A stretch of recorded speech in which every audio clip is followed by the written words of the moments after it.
शांति। 25 फरवरी 2023। बाबा के महावाक्य। मीठे बच्चे, श्री श्री की श्रेष्ठ मत पर चलने से ही तुम नर से श्री नारायण बनेंगे। निश्चय में ही विजयी है। प्रश्न: ईश्वर की डायरेक्ट रचना में कौन सी विशेषता अवश्य होनी चाहिए? उत्तर: सदा हर्षित रहने की। ईश्वर की रचना के मुख से सदैव ज्ञान रतन निकलते रहें। चलन बड़ी रॉयल चाहिए। बाप का नाम बदनाम करने वाली चलन न हो। रोना, लड़ना, झगड़ना, उल्टा सुल्टा खाना, यह ईश्वरीय संतान के लक्षण नहीं। ईश्वर की संतान कहलाने वाले अगर रोते हैं, कोई अकर्तव्य करते हैं, तो बाप की इज्जत गवाते हैं। इसलिए बच्चों को बहुत बहुत संभाल करनी है। सदा ईश्वरीय नशे में हर्षित मुख रहना है। ओम शांति। बच्चों का मुखड़ा देखना पड़ता है। यह कोई साधु संत नहीं, बाप दादा और बच्चे हैं। इसको कहा जाता है ईश्वरीय कुटुंब परिवार। ईश्वर यानी परमपिता, जिनका बच्चा है यह ब्रह्मा। फिर तुम हो ब्रह्मा कुमार कुमारियां। वह है वर्ल्ड का फादर। यूं सारी दुनिया के 3 फादर तो होते ही हैं। एक निराकार बाप, दूसरा प्रजापिता ब्रह्मा, तीसरा फिर लौकिक बाप। परंतु यह किसी को भी पता नहीं है। चित्र आदि भी बनाते हैं, लेकिन जानते नहीं कि यह कब आए थे। शिव का भी चित्र है, ब्रह्मा विष्णु शंकर का भी चित्र है, परंतु वह क्या पाठ बजाते हैं, उन्हों का नाम क्यों गाया जाता है, यह कोई भी नहीं जानते। भल बहुत पढ़े हुए हैं, लाखों की संख्या लेक्चर सुनने जाती है, परंतु तुम बच्चों के आगे जैसे कुछ भी नहीं जानते। बिल्कुल ही तुच्छ बुद्धि है। बाबा आकर तुमको स्वच्छ बुद्धि बनाते हैं। तुम सब कुछ जानते हो। ऊंच ते ऊंच बाप है। अब नई रचना रच रहे हैं। नई दुनिया में नई रचना चाहिए ना। गांधी जी भी कहते थे, नई दुनिया नया राज्य चाहिए। भारत ही है जिसमें एक राज्य सत्युग में होता है। सिर्फ सूर्यवंशी लक्ष्मी नारायण का राज्य होता है, फिर चंद्रवंशी का राज्य होता है, तो सूर्यवंशी प्राय लोप हो जाता है। फिर कहा जाता है चंद्रवंशी राज्य। हाँ, वह जानते हैं कि लक्ष्मी नारायण हो करके गए हैं, परंतु कहलाएगा राम सीता का राज्य। तो ब्रह्मा कोई क्रिएटर नहीं है, रचयिता एक बाप है।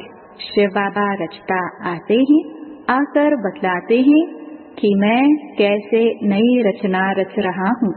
ब्रह्मा द्वारा तुम ब्राह्मणों को रच रहा हूँ, तो बाप से जरूर वर्षा मिलना चाहिए। यह थोड़ी सी बात भी कोई समझ जाए तो 21 जन्मों के लिए अहो सौभाग्य। कभी भी दुखी व विधवा नहीं होंगे। यह किसकी बुद्धि में पूरा नशा ही नहीं है बहुत सहज। गीत तकदीर जगाकर आई हूँ। ओम शांति। तुम आते हो इस पाठशाला में। किसकी पाठशाला है? श्रीमद् भगवत की पाठशाला। फिर उनका नाम गीता रख दिया है। श्रीमद् श्रेष्ठ से श्रेष्ठ परमात्मा की है। वह अपने बच्चों को श्रेष्ठ मत दे रहे हैं। आगे तो तुम रावण की आसुरी मत पर चलते आए हो। अब ईश्वर बाप की मत मिलती है। मैं सिर्फ तुम्हारा बाप नहीं हूँ, तुम्हारा बाप भी हूँ, टीचर भी हूँ, सतगुरु भी हूँ। जो हमारे बनते हैं, कहते हैं शिव बाबा ब्रह्मा मुख द्वारा हम आपके बन गए। प्रतिज्ञा करते हैं मैं आपकी हूँ, आपकी ही रहूंगी। बाबा भी कहते हैं तुम हमारे हो, अब मेरी मत पर चलना। श्रीमत पर चलने से तुम सो श्रेष्ठ लक्ष्मी नारायण बन जाएंगे। गारंटी है। कल्प पहले भी तुमको नर से नारायण, नारी से लक्ष्मी बनाया था। ऐसा कोई मनुष्य कह ना सके, किसको कहने आएगा नहीं। यह बाप ही कहते हैं, मेरे बच्चे, मैं तुमको राजयोग सिखलाकर फिर से स्वर्ग का मालिक बनाता हूँ। सतयुग है, अल्लाह की दुनिया। भगवती भगवान को अल्लाह कहेंगे। इस समय सब उल्टे लटके हुए हैं। चील आकर टूंगा लगाती है ना, यहाँ भी माया टूंगा लगा देती है। दुखी होते रहते हैं। अभी बाप कहते हैं, तुमको इन दुखों से, विषय सागर से क्षीर सागर में ले चलते हैं। अब क्षीर सागर तो कोई है नहीं। कह देते हैं, विष्णु सूक्ष्म वतन में क्षीर सागर में रहते हैं। यह अक्षर महिमा के हैं। अब मैं ज्ञान सागर तुम बच्चों को स्वर्ग का मालिक बनाता हूँ। तुम काम चिता पर बैठने से जलकर काले बन जाते हो। मैं आकर तुम पर ज्ञान वर्षा करता हूँ, जिससे तुम गोरे बन जाते हो। शास्त्रों में यह अक्षर हैं। सागर राजा के बच्चे जल मरे थे। बातें तो बहुत बना दी हैं। अभी बाप कहते हैं, यह सब बातें बुद्धि से निकालो। अब मेरी सुनो। संशय बुद्धि विनश्यन्ति। अब मुझ पर निश्चय रखो तो निश्चय बुद्धि विजयंती। विजयी माला के दाने बन जाएंगे। माला का राज भी समझाया है। जो अच्छी सर्विस करते हैं उनकी विजयी माला बनती है। सबसे अच्छी सर्विस करने वाले दाने रुद्र माला में आगे जाते हैं, फिर विष्णु की माला में आगे जाएंगे। नंबरवार 108, फिर 16,000 की भी माला ऐड करो। ऐसे नहीं, सतयुग त्रेता में सिर्फ 108 ही प्रिंस प्रिंसेस होंगे। वृद्धि होते माला बढ़ती जाती है। प्रजा की वृद्धि होगी तो जरूर प्रिंस प्रिंसेस की भी वृद्धि होगी। बाप कहते हैं, कुछ भी नहीं समझो तो पूछो। हे मेरे लाडले बच्चे, मुझे जानने से तुम सृष्टि झाड़ को जान जाएंगे। यह झाड़ कब पुराना नहीं होता है। भक्ति मार्ग कब शुरू होता है यह तुम जानते हो। यह है कल्प वृक्ष। नीचे कामधेनु बैठी है। जरूर उनका बाप भी होगा। अभी तुम भी कल्प वृक्ष के तले में बैठे हो। फिर तुम्हारा नया झाड़ शुरू हो जाएगा। प्रजा तो लाखों की अंदाज में बन गई और बनती जाएगी। बाकी राजा बनना यह जरा मुश्किल है। इसमें भी साधारण गरीब उठते हैं। बाबा कहते हैं, गरीब निवाज मैं हूँ। दान भी गरीब को किया जाता है। अहिल्याए, कुब्जाए, पापात्माएं जो हैं, ऐसे ऐसे को मैं आकर वरदान देता हूँ। तुम एकदम सन्यासियों को भी बैठ ज्ञान देंगे। ब्राह्मण बनने बिगर देवता कोई भी बन न सके। जो देवता वर्ण के थे वह ब्राह्मण वर्ण में आए, तब फिर देवता वर्ण में जा सके। तुम माता पिता गाते तो सब हैं, परंतु अब तुम प्रैक्टिकल में हो। यह है ब्राह्मणों की नई रचना। ऊंच से ऊंच छोटी ब्राह्मण, ऊंच से ऊंच भगवान, फिर ईश्वरीय संप्रदाय। तो तुमको इतना नशा रहना चाहिए। हम ईश्वर के पोत्रे पोत्रियां, प्रजापिता के बच्चे हैं। अब ईश्वर के बच्चे तो सदैव हर्षित रहने चाहिए, कभी रोना नहीं चाहिए। यहाँ बहुत ब्रह्मा कुमार कुमारियां कहलाने वाले भी रोते हैं। खास कुमारियां, पुरुष रोते नहीं हैं, तो रोने वाले नाम बदनाम कर देते हैं। वह माया के मुरीद देखने में आते हैं, शिव बाबा के मुरीद नहीं देखने में आते। बाबा अंदर में तो समझते हैं, परंतु बाहर से थोड़ी दिखलाएंगे, नहीं तो और ही गिर पड़े। बाबा कहते, अपनी संभाल करो। सतगुरु की निंदा कराने वाला कभी ठौर नहीं पाएगा। वह समझ लेवे, हम राजगद्दी कभी नहीं पाएंगे। तुम्हें तो सदैव हर्षित रहना चाहिए। जब तुम यहाँ हर्षित रहेंगे, तब 21 जन्म हर्षित रहेंगे।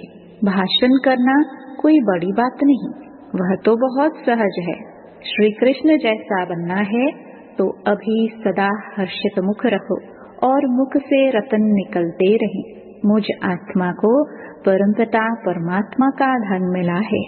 जो मुझ आत्मा में धारण होता है सो मैं अपने मुख से दान करता जाता हूँ।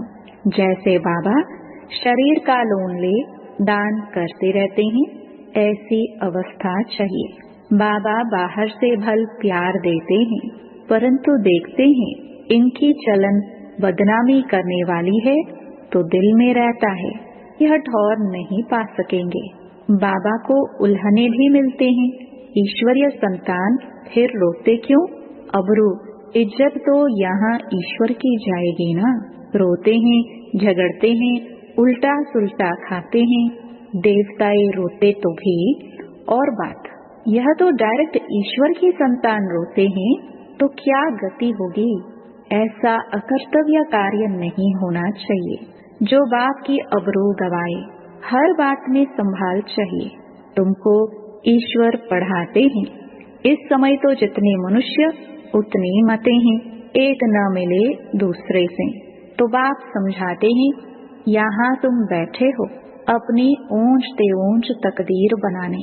ऊंच तकदीर सिवाय परमात्मा के और कोई बना न सके। सतयुगी सृष्टि के आदि में है लक्ष्मी नारायण, वह तो भगवान ही रचते हैं।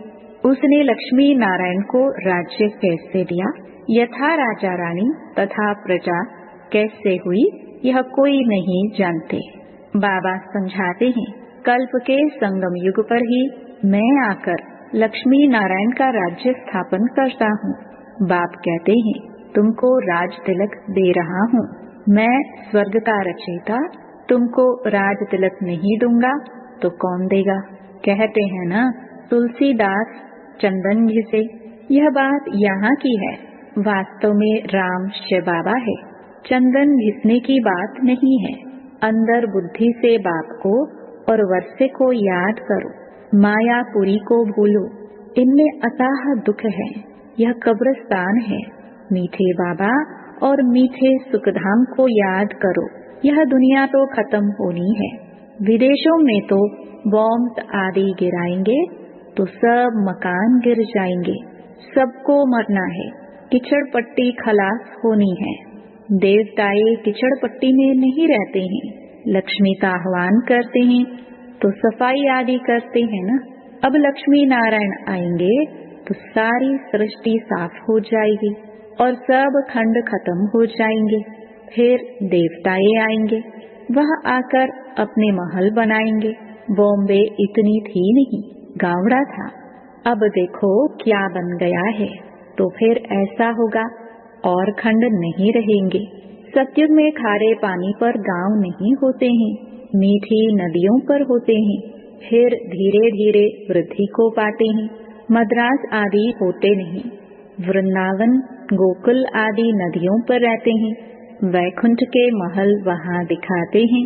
तुम जानते हो हम यहाँ आए हैं नर से नारायण बनने, सिर्फ मनुष्य से देवता भी नहीं कहो। देवताओं की तो राजधानी है ना। हम आए हैं राज्य लेने। इसको कहा ही जाता है राजयोग। यह कोई प्रजा योग नहीं है। हम पुरुषार्थ करके बाप से सूर्यवंशी राज्य लेंगे।